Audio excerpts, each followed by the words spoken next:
entonces, o a partir de entonces, Estados Unidos ya estaba metiendo su cuchara, bueno, siempre lo ha hecho, pero ya empezaba así como que a querer raspar con México para seguir, para que nosotros ya no íbamos a depender de España, sino ya ir dependiendo de Estados Unidos, a partir de lo que hizo Santana.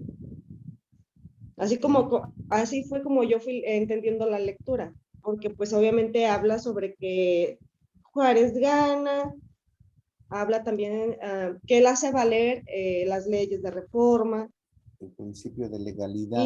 pero que tuvo mucho apoyo, ¿perdón? Hace valer el principio de legalidad.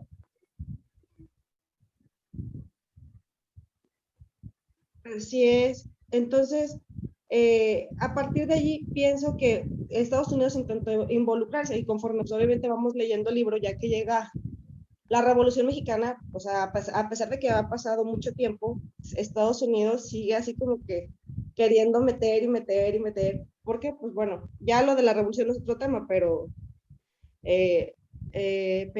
sí algo que en lo personal dije, bueno, ya Estados Unidos desde entonces ya quería saber cómo era que se iba a trabajar y obviamente pues apoyaron mucho al cuarismo, a los cuaristas y todo lo que conllevó para que Benito Juárez pudiera. Ay, se cortó. No, ya. No, sí, yo sí la escuché completamente todo. Okay.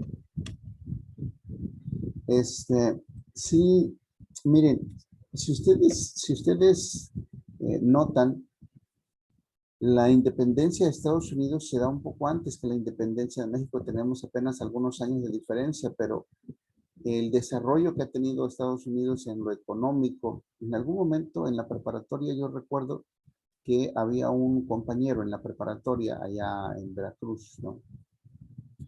Que en algún momento platicando comenzó él a hacer estas preguntas que de pronto se quedan ahí en el recuerdo, ¿no? ¿Por qué si Estados Unidos tiene más o menos, digamos, cronológicamente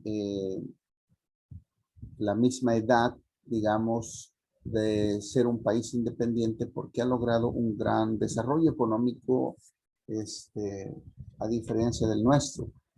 Eh, con el tiempo, con el tiempo, yo he llegado a pensar o a creer que se debe al origen de Estados Unidos como nación, es decir, los ingleses que llegaron hacia América del Norte, llegaron con el fin de radicar, de quedarse a vivir, de construir, de desarrollar, de crear ahí una nación, un nuevo estado, un nuevo país, una nueva sociedad, ¿no? Y acá en México y en parte de Centroamérica, hacia Sudamérica, la idea no fue precisamente esa de los españoles. La idea no fue llegar y construir y radicarse acá y construir un pueblo que iba a ser su pueblo, ¿no? Acá la situación fue de llegar y saquear, ¿no? Obtener beneficios, aprovechar las riquezas del subsuelo, las riquezas naturales, la minería, toda la riqueza que hubiera podido darse en estas tierras, pero la idea acá fue, digamos, llevarla, ¿no? hacia su propio país, ¿no? Hacia su propio reino en aquel entonces, ¿no? Hacia su propio imperio, ¿no? Digamos que las 13 colonias, Estados Unidos, ¿no? Traen otra mentalidad, las personas traen otra mentalidad, crear su propio sistema sociopolítico, crear su propio sistema económico, ¿no? Acá la idea fue llevarse todo, ¿no? Saquear, ¿no? Llevar a Europa todo lo que se pudiera.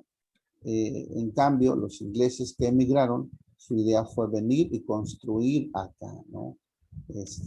Progresar, vaya. Progresar Y aquí acá. no, aquí es de jodernos, perdón por la expresión, jodernos unos a otros. Si tú estás arriba, porque vas a estar arriba, por abajo, de saqueo, como estamos ahorita actualmente. Claro. Bueno, digo por los asaltos, porque no pueden ver a alguien que trae algo porque ya se lo quitan. Ahora ya son otras dimensiones, pues, pero esa es la perspectiva. Claro. Ok. No sé si alguien más quiera comentar algo sobre la guerra de los 3 años. Algo que hayan leído. O comenzamos la parte del examen. No, del examen no, pues, pero de las preguntas. Quité la cámara porque me parece que así tendré menos interferencia. Pero algún comentario que ustedes quieran hacer. Marco, Juanita, Geraldine, Ana Luisa. ¿Quién más está por aquí? Nada más. Verónica. Sí, pues, ahorita me estaba acordando de la lectura. De hecho, pues sí me sorprendía en ese sentido pues, de esa lucha constante o el apoyo que tenía Estados Unidos con México, incluso pues también Europa, pues también como que no le parecía y quiso pues intervenir. Como algunos sí estuvieron a favor, que es pues más con el apoyo de Europa, sobre todo el permitir, ¿no? ¿Cómo se llama? El archiduque Maximiliano. Uh-huh. También el cómo le van quitando pues el poder a la iglesia, vaya, el quitarle los bienes, quitarles dinero, cierta autoridad, y digo, de alguna manera, pues también eso, bueno, eso estuve pensando, ¿no? En cómo repercute hasta la actualidad. O sea, ¿qué hubiera pasado que si todavía, por ejemplo, el clero tuviera cierto dominio, pues en el pueblo? Vaya, ahorita ya es menos, siento yo, que no es así como lo más importante, digo, muy respetable las creencias, pero me imagino que en su momento siendo pues un modelo de mucha autoridad, porque pues sí controlaba bastante el clero, y de repente ya les quitan, les saquean conventos, les saquean también seminarios, les quitan tanto, pues me imagino que sí fue un golpe. Lo que no entendí, la razón exacta de por qué el Papa sí lo aceptó. Bueno, ahí dice José Vasconcelos que no le quedaba otra opción, ¿no? Ajá, nomás que ese punto no lo entendí bien, de cómo es que no digo que es algo sencillo, pues, pero que no le haya quedado de plano ninguna opción teniendo tanto poder, vaya. ¿Alguna presión política de algún otro país europeo? Recuerden que el Vaticano, aparte de ser un sistema religioso, es un estado, es un país-estado, ¿no? Y el Papa es la mayor autoridad, ¿no? Es decir, también tiene intereses político-económicos, ¿no? Si por ahí leemos algo sobre el Vaticano, nos enteraremos de cosas que no tienen nada que ver, o muy poco o nada que ver con la fe o con el pensamiento religioso, ¿no? Creo que también es un país-estado. Ande. Y luego también decía que, por ejemplo, sí le quitaron a la iglesia, pero muchas cosas también eran de la iglesia, por ejemplo, universidades, entre otros lugares que también quitaron, o sea, por quitarle a la religión, yo siento que ahora prevalece todavía eso, pero ya no tanto. Ok. A ver, ya que abordan este punto sobre los bienes de la iglesia, la pregunta y los comentarios que hace José Vasconcelos es si ustedes están de acuerdo, digo, sería una pregunta, o lo que plantea Vasconcelos de si fue lo correcto o no fue lo correcto. Liberar los bienes de la iglesia. Todavía, así que será como un mes, 2 meses, alguien me preguntaba cuál era el documento digamos, que tuviera valor, ¿no? Como jurídico o social, si la fe bautismal o el acta de nacimiento como un documento emitido por una autoridad civil. Esto tiene que ver con la autoridad que tenía la iglesia y que lo que en aquel momento, en aquel tiempo de nuestra historia tenía un valor, ¿no? Era este documento como una fe bautismal o el registro ante las autoridades religiosas del nacimiento y el nombre de un nuevo ser, ¿no? De ahí que Benito Juárez, una de los cambios que él realiza es precisamente la creación del registro civil. Pero lo que tiene que ver con los bienes de la iglesia, ¿ustedes están de acuerdo? José Vasconcelos, ¿qué es lo que nos dice José Vasconcelos respecto a esta liberación de los bienes de la iglesia? Este concepto que yo no sé si algunos investigaron, amortización, desamortización, ¿no? ¿Ustedes están de acuerdo o no están de acuerdo? ¿Qué es lo que nos dice José Vasconcelos? De esto, de quitarle a la iglesia los bienes. Y cuando hablamos de bienes, de acuerdo con José Vasconcelos, hablamos de bibliotecas, las grandes bibliotecas, las universidades, seguramente también tenía hospitales, ¿no?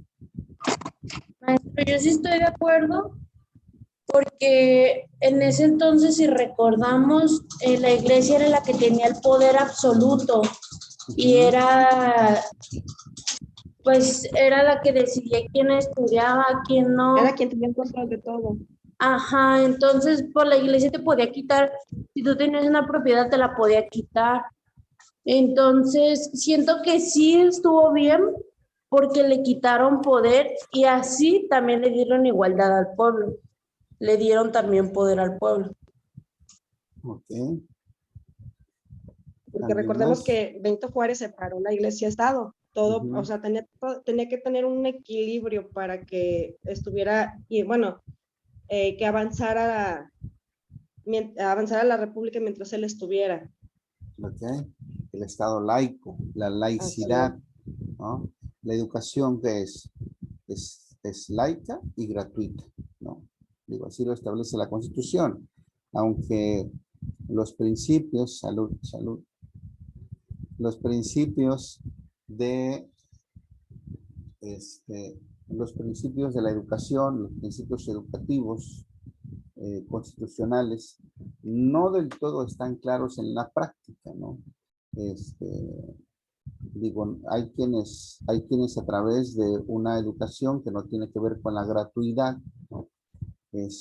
Nos forjamos o nos abrimos un camino en el ámbito profesional, pero con un singular esfuerzo de trabajo, de desvelos, de entrega, de compromiso, de responsabilidad, ¿no? ¿Por qué? Porque la educación que imparte el Estado, que es gratuita, ¿no? Como lo son las universidades, que nosotros las universidades públicas, ¿no? No tienen la capacidad para integrar a toda la población estudiantil, ¿no? Y por otro lado, tampoco hay una educación en el país que sea plenamente 100% laica, o que no tenga vínculos con la religiosidad. Hay instituciones religiosas que tienen sus propias escuelas desde los niveles básicos de la educación hasta la educación superior. Entonces, la laicidad y la gratuidad, dos principios que tienen que ver con la educación desde aquellos tiempos, pues no se dan de manera plena, completa, ¿no? Imaginen ustedes que tuviéramos un sistema educativo que tuviera cabida para todos los estudiantes, ¿no? Que si no, que hubiera métodos, sí, para que hubiera algún proceso, alguna forma de a lo mejor que quienes no estudiaran fueran por otras razones, ¿no? Pero que no fueran por la falta digamos, de capacidad del sistema educativo para integrar a todos los ciudadanos en edad, digamos, por ejemplo, en edad de cursar la educación superior, ¿no? La pregunta era, perdón, si Vasconcelos está o no de acuerdo, si ustedes están o no de acuerdo en que el Estado, a través de las leyes de reforma, desamortizara o liberara los bienes de la iglesia. No sé si alguno de ustedes estudió, buscó el concepto de amortización, desamortización, que no es otra cosa que liberar los bienes para su posibilidad comercial, venta, ¿no? Enajenación, ¿no? Lo que dice José Vasconcelos es interesante, porque lo que él plantea es que, por ejemplo, en el rubro del registro civil, el registro de los nacimientos o de las muertes, de las defunciones, ¿no? Este aspecto de la demografía en un país que es importante, los nacimientos y las defunciones. Él dice que se hubiera podido llevar de una manera paulatina, progresiva, ¿no? Que sí, digamos, es correcto que el Estado, pero en lo que él no está de acuerdo es de la forma que se hizo. Lo que él plantea es que no está de acuerdo en la forma abrupta, violenta, inclusive, que se llevó a cabo, ¿no? Esto de despojar, ¿no?, los bienes de la iglesia, los poderes que tenía la iglesia en cuanto a la educación, ¿no?, de destruir las grandes universidades. Hay una parte ahí que nos dice Vasconcelos que mientras en México la educación era como, digamos, despojada, ¿no?, de sus bienes, en Estados Unidos ocurría lo contrario. La educación estaba siendo impulsada, ¿no? Estaba siendo impulsada. Y que sobre hoy... todo en Texas, ¿no? ¿Mandé? En Texas. En Texas, ¿no? Sí. Él hace esta comparación. Es Sí, decir, ellos iban mejorando en educación. y nosotros, por esta postura antirreligiosa, pero que también tenía efectos colaterales hacia la educación, hacia la salud, hacia la cultura en general, ¿no?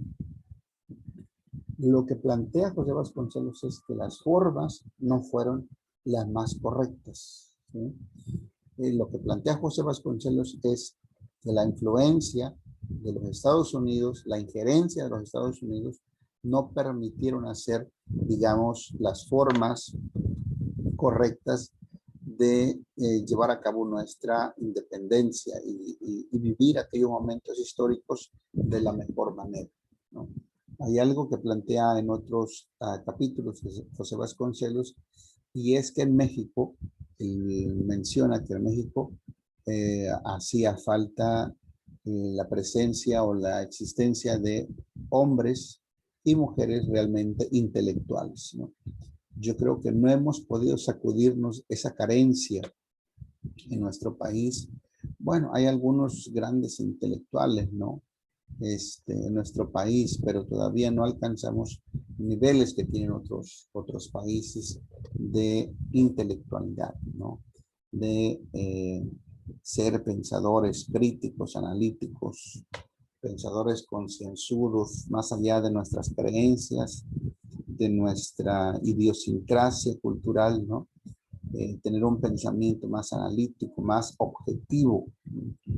Yo hago hincapié luego en algunos conceptos que creo que son fundamentales para la formación profesional, como son estos de la división de las ciencias, la naturaleza de los objetos de estudio, ¿no?, que no son los mismos en las ciencias exactas o en las ciencias naturales. En las ciencias sociales, nuestros objetos de estudio siempre son como más maleables, ¿no?, inexactos, a través de los cuales o en torno a los cuales se puede teorizar, ¿no?, cómo es la historia de México, cómo es la educación, cómo es la pobreza, cómo es la personalidad en el contexto de la educación. Se pueden problematizar en torno a ellos, se puede teorizar, se puede opinar y verlos desde diferentes puntos de vista, ¿no? No así en las ciencias exactas. partes. Pero bueno, otro de los conceptos que me gusta enfatizar mucho es distinguir la objetividad de la subjetividad. Me parece que en gran parte de la vida profesional batallamos mucho en distinguir y en poder llevar una práctica profesional desde la objetividad, porque no logramos distinguir esta de lo subjetivo. Es decir, todavía incluimos mucho de nuestras creencias, de nuestros prejuicios, de nuestras cultura, ¿no? En proyectos, en procesos, en prácticas que tienen que ser lo más objetivas posibles, como lo es, por ejemplo, la educación misma, ¿no? Ok, ya me queda menos de un minuto para el corte, que bueno que lo hemos tenido.